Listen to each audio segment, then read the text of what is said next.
जय हिंद। स्वागत है आप सभी को इस वीडियो में, जिसमें आज हम क्लास 10th मैथ का पहला चैप्टर वास्तविक संख्या, जिसे इंग्लिश में रियल नंबर कहते हैं, इसका हम ऑब्जेक्टिव करेंगे। यह ऑब्जेक्टिव बहुत ही इम्पोर्टेंट है।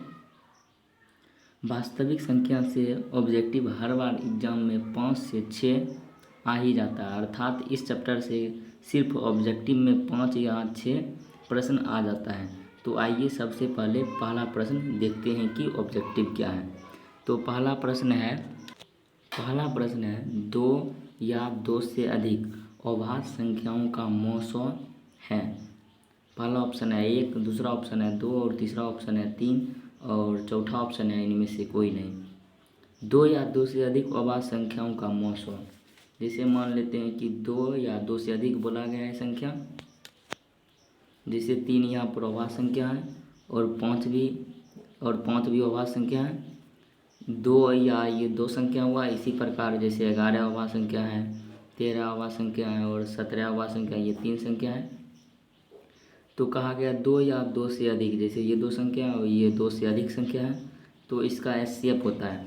तो इसमें कॉमन उभयनिष्ठ संख्या जो दोनों में विभाजित करता है वो इसमें सिर्फ एक ही है। एक के अलावा कोई भी संख्या नहीं है जो कि 3 को भी विभाजित करेगा और 7 को भी।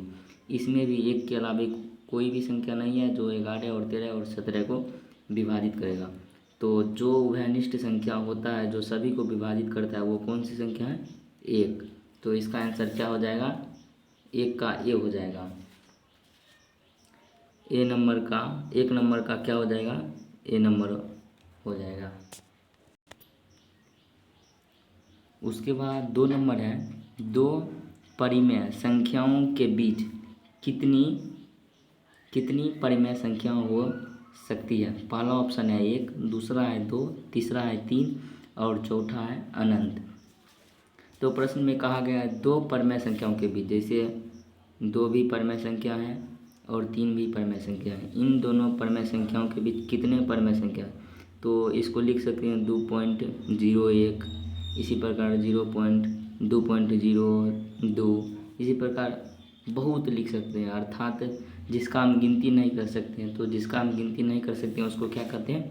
अनंत। तो 2 का आंसर क्या हो जाएगा? डी हो जाएगा। 2 का आंसर हो जाएगा डी। अब 3 नंबर प्रश्न करते हैं। 3 नंबर प्रश्न है निम्नलिखित में कौन अभाज्य संख्या है? अभाज्य संख्या किसे कहते हैं? वैसी संख्या को अभाज्य संख्या कहते हैं जिसका एचसीएफ 1 हो, या नहीं तो उस संख्या को कहेंगे जिसका अभाज्य गुणनखंड कर ही नहीं सकते हैं। जैसे 8 को कर सकते हैं। 8 को क्या लिख सकते हैं? 2 गुना 4 और उसके बाद 2 से भाग देंगे तो फिर 2, तो इसको 2 गुना लिख सकते हैं। उसी प्रकार 9 को 3 से भाग देंगे तो 3, तो 3 गुना 3 लिख सकते हैं। लेकिन 11 को किसी संख्या से भाग ही नहीं जाएगा, तो सिर्फ 1 से जाएगा तो 11, तो 11 गुना 1 लिख सकते हैं। तो इसका अभाज्य गुणनखंड नहीं तोड़ सकते हैं। तो 3 का ऑप्शन नंबर क्या हो जाएगा? सी, 11 हो जाएगा आंसर। 3 का क्या हो जाएगा? सी। अब 4 नंबर प्रश्न करते हैं। 4 नंबर प्रश्न है 2 संख्याओं का मौसौ 25 और लसौ 50 है, तो संख्याओं का गुणनफल होगी।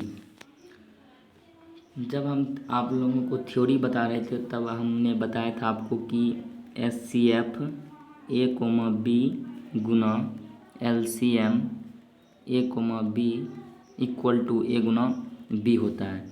तो ये फार्मूला है जो एचसीएफ और एलसीएम के बीच संबंध स्थापित करता है। तो 2 संख्याओं का मौसौ, जो ये संख्या का मौसौ है ये दिया गया है 25 गुना, और एलसीएम कितना दिया गया है? 50। तो उन संख्याओं का गुणनफल, अर्थात ये पूछ रहा है तो बराबर ए गुना बी। तो इन दोनों को गुना कर देंगे तो क्या आ जाएगा? A B. तो इसको गुना कर लेते हैं। तो 5 से 5 25 25 हो जाएगा, बच गया 2, 5 दूना 10, 2 12, तो ये हो गया 1250। तो आंसर में कौन है? बी नंबर है, तो बी नंबर हो जाएगा। 4 का हो जाएगा बी। आप 5 नंबर प्रश्न करते हैं। 5 नंबर प्रश्न है निम्नलिखित में कौन अपरिमेय संख्या नहीं है? इसमें भी 4 ऑप्शन दिया गया है और इसमें बताना है कि अपरिमेय संख्या नहीं है, अर्थात अपरिमेय संख्या नहीं है तो परिमेय संख्या खोजना है। तो पहला ऑप्शन √11 है, ये अपरिमेय संख्या है, ये नहीं होगा। और बी नंबर √15 है, तो इसको किस प्रकार लिख सकते हैं, 3 गुना 5, तो ये भी नहीं होगा क्योंकि इनका भी जोड़ा नहीं लगा, अगर जोड़ा लगता तो एक निकाल लेते हैं, ये भी नहीं होगा। उसके बाद सी नंबर है √9 गुना √16, इसको देख लेते हैं। √9 गुना √16, √9 को क्या लिख सकते हैं 3, गुना √16 को क्या लिख सकते हैं 4, 3 और 4 को गुना करेंगे तो क्या होगा 12। तो ये क्या है, एक परिमेय संख्या। तो इसमें बोला गया कि अपरिमेय संख्या नहीं है, तो ये अपरिमेय संख्या नहीं है, ये परिमेय संख्या है। तो इसलिए 5 का आंसर क्या हो जाएगा, सी हो जाएगा। 5 का आंसर हो जाएगा सी। अब 6 नंबर प्रश्न करते हैं। तो 6 नंबर प्रश्न है, यूक्लिड विभाजन एल्गोरिथ्म 2 धनात्मक पूर्णांकों के निम्न में से किसे परिकलित करने की तकनीक है। तो जब हम आपको यूक्लिड विभाजन एल्गोरिथ्म पढ़ा रहे थे तब हमने बताया था कि यूक्लिड विभाजन एल्गोरिथ्म के द्वारा हम 2 ही संख्याओं का एचसीएफ ज्ञात करेंगे। तो यूक्लिड विभाजन का किसका टेक्निक है, तो एचसीएफ। 6 का क्या हो जाएगा, सी। 6 का हो गया सी। अगर आप हमारे पिछले वीडियो नहीं देखे हैं तो आप हमारे प्ले लिस्ट में जाकर वहाँ से भी देख सकते हैं। अब 7 नंबर प्रश्न करते हैं। 7 नंबर प्रश्न है, निम्नलिखित में कौन परिमेय संख्या है। इसमें परिमेय संख्या खोजना है। 3 क्या है, एक परिमेय संख्या है, और बी नंबर √2 अपरिमेय संख्या, और पाई भी अपरिमेय, और ये भी अपरिमेय। तो 7 का आंसर क्या हो जाएगा, ए हो जाएगा। 7 का आंसर ए। 8 नंबर प्रश्न है, 2 क्रमिक सम संख्याओं का एचसीएफ क्या होगा।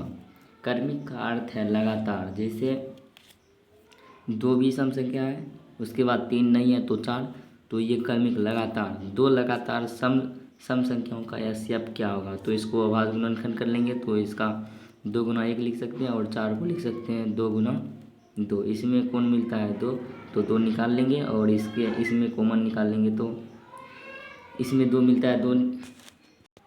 यहाँ पर 2 को लिख सकते हैं 2 गुना 1, और 4 को लिख सकते हैं 2 पर पावर 2। और एचसीएफ निकालें तो सबसे छोटा पावर लेंगे, तो एचसीएफ क्या हो जाएगा 2। तो 2 क्रमिक संख्याओं का एचसीएफ कितना होता है, 2 होता है। तो 8 का आंसर क्या हो जाएगा, बी हो जाएगा। 8 का आंसर बी हो जाएगा। 9 नंबर प्रश्न है, 1400 में 2 का अधिकतम घात कितना है। तो पहले 1400 का अभाज्य गुणनखंड करेंगे, उसमें देखेंगे कि 2 कितना बार आता है, उसी का उसका अधिकतम घात हो जाएगा। तो सबसे पहले क्या करेंगे, 1400 का अभाज्य गुणनखंड, तो 2 से लगाएंगे तो ये हो गया 700, फिर 2 से लगाएंगे तो ये हो गया 350, फिर 2 से लगाएंगे तो ये हो गया 34, 1 और ये हो गया 175। तो इसका अधिकतम घात कितना है, 1, 2 और 3। तो 1400 में 2 का अधिकतम घात कितना होगा, 3। तो इसका आंसर हो जाएगा बी। 9 का क्या हो जाएगा, बी।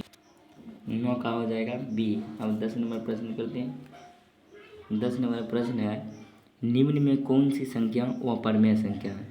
0 एक क्या है, परिमेय संख्या है। 3.14 पर एकरिंग, ये भी क्या है, परिमेय संख्या है। 22/7 ये भी क्या है, परिमेय संख्या। और पाई क्या है, एक अपरिमेय संख्या है। तो 10 नंबर का आंसर हो जाएगा डी। 10 का हो जाएगा डी। अब 11 नंबर प्रश्न करते हैं। 11 नंबर प्रश्न है, 6/15 का दशमलव प्रसार होगा। तो 6/15 का पहले दशमलव प्रसार करते हैं। तो ये 3 से कट रहा है, तो ये 3 से 2 बार में कटेगा, ये 5 बार में, तो ये हो गया 2/5। और हम पहले ही बताएं कि जिसके हर में 2 हो या 5 हो, या 2 हो या 5 हो, जिसमें से दोनों में से कोई एक हो, या दोनों हो, या इसका पावर n हो या इसका पावर m हो, तो वो संख्या क्या होता है, शांत होता है, अर्थात परमेय संख्या होता है तो इसका दशमलव प्रसार क्या होगा, शांत होगा। तो 11 का क्या हो जाएगा, ए हो जाएगा। 11 का आंसर हो जाएगा ए। 11 का आंसर हो जाएगा ए। अब 12 नंबर प्रश्न क्या है, महत्तम समापवर्तक ए गुना बी यहाँ पर कुछ नहीं होगा, और लघुत्तम समापवर्तक ए गुना बी बराबर होगा, यहाँ पर गुना ही है तो किसके बराबर है, तो हम अभी तुरंत बताए हैं कि ए गुना बी के बराबर होगा, क्योंकि S C F A comma B गुना LCM ए कोमा बी बराबर होता है किसके, ए गुना बी के। तो 12 का आंसर क्या हो जाएगा, डी। उसके बाद 13 नंबर प्रश्न है, 625 के अभाज्य गुणनखंड में 5 का घात होगा। सबसे पहले 625 का क्या करेंगे, अभाज्य गुणनखंड करेंगे। तो ये 625 को अभाज्य गुणनखंड करेंगे, ये 5 से लगेगा एक बार में, और ये हो गया एक बच गया तो 4, 20 2 25, तो 145 बार में लगेगा। फिर 5 से लगाएंगे ये 2 बार में, और ये 25 5 25 कितना बार कटेगा, 25 25, फिर 5 से लगाएंगे तो ये 5। तो 625 में 5 का अधिकतम घात कितना होगा, 5 कितना बार आया है, 1 2 3 और 4 बार आया है, तो 5 का अधिकतम घात कितना होगा, 4। ऑप्शन नंबर 13 में देखते हैं 4 कहाँ है, तो ए में 3 है, बी में 5, सी में 6 और डी में है 4। तो 13 का ऑप्शन क्या हो जाएगा, डी हो जाएगा। तो 13 का आंसर क्या हो जाएगा, डी हो जाएगा। 14 नंबर प्रश्न है, क्या एक परमेय और अपरमेय संख्याओं का गुणनफल अपरमेय संख्या हो सकती है। पहला ऑप्शन है हाँ, दूसरा है नहीं, सी नंबर है दोनों, और चौथा है पता नहीं। तो परमेय संख्या जैसे 0 एक परमेय संख्या है, √3 एक अपरमेय संख्या है। जब इसका गुणनफल लेंगे तो ये क्या हो जाएगा, 0। 0 क्या है, एक परमेय संख्या। उसी प्रकार एक परमेय संख्या और √2 अपरमेय संख्या, जब इसको गुना करेंगे तो ये √2 आएगा। √2 एक क्या है, अपरमेय संख्या है। तो परमेय भी संख्या आता है और अपरमेय संख्या, तो इसका आंसर होगा हाँ और नहीं भी, क्योंकि परमेय संख्या भी हो सकता है और अपरमेय संख्या भी। तो इसका आंसर हो जाएगा सी। 14 का आंसर हो जाएगा सी। 15 नंबर प्रश्न है, 22/7 एक है। 22/7 एक परमेय संख्या और पाई रहता तो अपरमेय, तो इसलिए 15 का आंसर हो जाएगा बी। तो 15 का आंसर हो जाएगा क्या हो जाएगा, बी। 16 नंबर प्रश्न है, 3√3 है। जब कोई भी परमेय संख्या जैसे 3 परमेय संख्या और √3 अपरमेय संख्या, परमेय संख्या को अपरमेय संख्या से गुना करते हैं तो ये क्या आएगा, अपरमेय संख्या ही आएगा। अगर यहाँ पर 0 होता तब यहाँ पर परमेय भी आ सकता है, तो परमेय और परमेय दोनों होगा। यहाँ पर 3 और √3 गुना किए तो 3√3, ये एक अपरमेय संख्या है। तो इसका आंसर क्या हो जाएगा, 16 का बी हो जाएगा। 16 का भी बी हो जाएगा। 17 नंबर प्रश्न है, यहाँ पर 1.2 1 यहाँ पर बार बार संख्या दोहरा रहा है और ये अनंत बार दोहराएगा। तो ये एक संख्या है परमेय संख्या, पहला ऑप्शन, और दूसरा ऑप्शन है अपरमेय, तीसरा है पूर्ण संख्या और चौथा है इनमें से कोई नहीं। तो ये होगा अपरमेय संख्या। तो 17 का भी बी होगा। 18 नंबर प्रश्न है, π/2 में क्या है, परमेय संख्या व अपरमेय संख्या दोनों या कोई, ये भी एक अपरमेय संख्या। 18 का भी बी ही होगा। 18 का बी। 19 नंबर प्रश्न है, 2 या 2 से अधिक अभाज्य संख्याओं का गुणनफल होता है। जैसे 2 या 2 से अधिक, जैसे 2 एक अभाज्य संख्या है, 3 भी एक अभाज्य संख्या है, तो इसका गुणनफल करेंगे तो क्या होगा, 6 होगा। तो 6 एक कैसी संख्या है, एक भाज्य संख्या है। तो 2 या 2 से अधिक अभाज्य संख्याओं का गुणनफल क्या होता है, भाज्य होता है। तो 19 का क्या हो जाएगा, बी हो जाएगा। 19 का बी हो जाएगा। 20 नंबर प्रश्न है, सहोभाज्य संख्याओं का एचसीएफ होता है। हमने आपको बताया कि सहोभाज्य संख्या वैसी संख्या को कहते हैं जिसका एचसीएफ 1 होता है। तो इसका आंसर हो जाएगा ए, 20 का हो जाएगा ए। 21 नंबर प्रश्न है। 21 नंबर प्रश्न है, सहोभाज्य संख्याओं का एलसीएम होता है। पहला ऑप्शन है सहोभाज्य संख्याओं का गुणनफल। जैसे सहोभाज्य संख्या का एग्जाम्पल लेते हैं, जैसे 2 और 3 एक सहोभाज्य संख्या है। उसी प्रकार 6 और 7 एक सहोभाज्य संख्या, क्योंकि इसका एचसीएफ 1 होता है, इसका भी एचसीएफ यानी एचसीएफ 1 होता है, तो ये सहोभाज्य संख्या है। तो प्रश्न में क्या कहा गया, सहोभाज्य संख्याओं का एलसीएम होता है। तो इसका 2 और 3 का एलसीएम निकालेंगे तो क्या होगा, इसका गुणनफल होगा। 2 गुना 3 करेंगे तो क्या होगा, 6। तो इसका पहला ऑप्शन हो जाएगा सहोभाज्य संख्याओं का गुणनफल होता है। तो 21 का आंसर क्या हो जाएगा, ए होगा। 22 नंबर प्रश्न है, ये संख्या है, जैसे ये दिया गया है 43.1 2 3 4 5 6 7 और 9 एक है परमेय संख्या, वहाँ परमेय संख्या नहीं पता, या सी नंबर है दोनों।